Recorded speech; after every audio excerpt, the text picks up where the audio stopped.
cose che abitano dietro, tra le pieghe, tra un pensiero e il battito del cuore.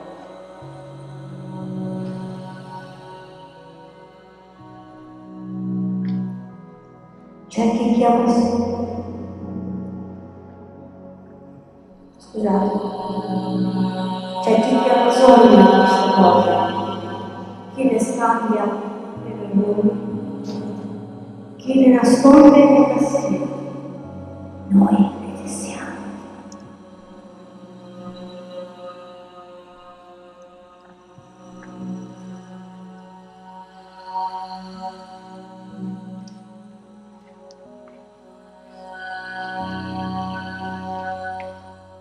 Hanno guardato una cosa 2 volte e alla seconda era diversa. Un albero, una casa, una persona.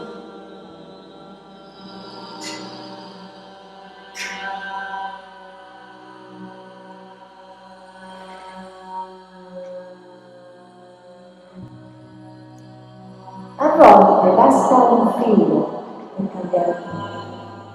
Un filo che si infila nella mente e nella pelle e fa vedere il mondo dove sono.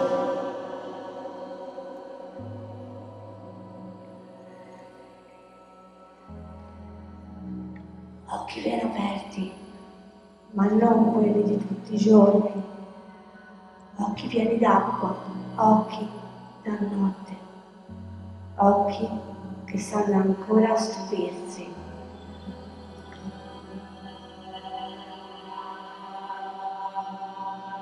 Ho camminato in una biblioteca infinita, dove ogni libro raccontava la stessa storia, ma con parole diverse.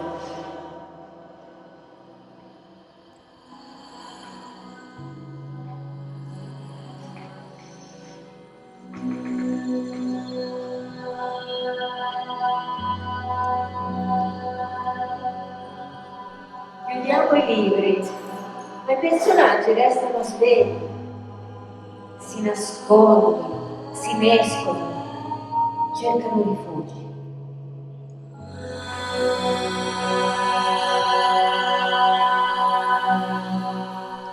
Li abbiamo visti in fondo a una stazione vuota, sopra una giostra, in un sogno che non volevamo fare.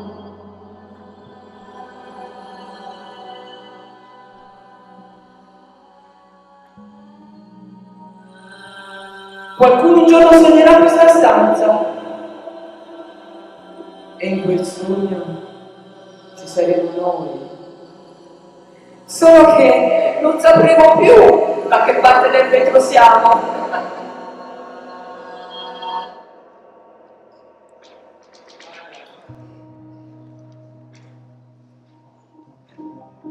Eppure ci sono creature leggere che sognano il mare, ma che non ci arrivano mai. Le farfalle, ad esempio, vanno incontro alla luce, ma si fermano davanti alla salsetta. Dicono che il mare per loro sia troppo grande, troppo profondo, che le onde sconfiggino le ali. Ma noi resteremo, filo Fino a che qualcuno ci ascolterà. Fino a che qualcuno vedrà. Ma noi resteremo filo dopo filo. fino al mare, fino a che qualcuno ci ascolterà. Filo dopo filo. Fino al mare, fino a che qualcuno ci ascolterà. Ci ascolterà. Fino a che qualcuno vedrà. Noi resteremo fino a che Qualcuno ci ascolterà. fino a che qualcuno vedrà.